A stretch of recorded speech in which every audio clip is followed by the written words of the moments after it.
ইতিহাসের পাতায় নাকি সবটা লেখা থাকে। ইতিহাস নাকি অতীত কথার সাক্ষী। তাহলে গোপাল ভাঁড়েরা হঠাৎ করে কোথায় গায়েব হলো? কেন টের পেল না আজও কোনো কাকপক্ষী? ইতিহাস আজও পারেনি জবাব দিতে কি করে সিন্ধু সভ্যতা শেষ হলো। সিন্ধুর মতো অত বড় সভ্যতা, তার কিভাবে বা এমন পতন হলো? সেসব ছাড়ো, মীরাবাইয়ের কি হলো?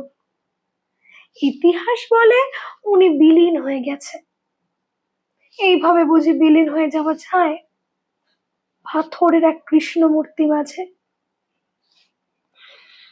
কেউ কেউ বলে মেওয়ার ছেড়েছে তিনি, তীর্থে তীর্থে কেটে গেছে তার দিন। আমার ভাবতে কষ্ট হয় এইভাবে মীরা চিরতরে গেছে হারিয়ে ছিন্নহীন। ইতিহাস যদি এতই সত্যনিষ্ঠ, নেতাজিকে নিয়ে এত দোটানা কেন তবে? আজও কেন জবাব গেল না পাওয়া? নেতাজি আদেও কি মারা গেছে?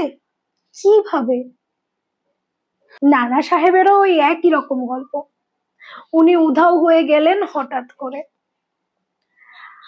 আর কোথাও খুঁজে পাওয়া গেল না তাকে বিদ্রোহ করে হেরে যাওয়ার পরে।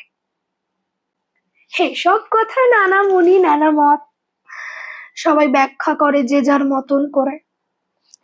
ইতিহাস তবু পারেনি জবাব দিতে এসব যায় না জানা অতীতের বই পড়ে। যদিও কলুষিত নয়, তারপরও ইতিহাসও তো মানুষেরই হাতে লেখা। লেখক ততটা অতীত পাতায় লিখে রাখে ঠিক যতখানি খালি চোখে যায় দেখা। যেটুকু লুকোনো লুকোনোই পড়ে থাকে, কেউ এগোয় না অতীতের অভিযানে, কিংবা হয়তো গায়েব হয়ে যায় তারা যারা গিয়েছিল সত্যের সন্ধানে। বইগুলো ঠিক ততটুকুই বলে ঠিক যতটুকু বলতে দিয়েছে ওরা।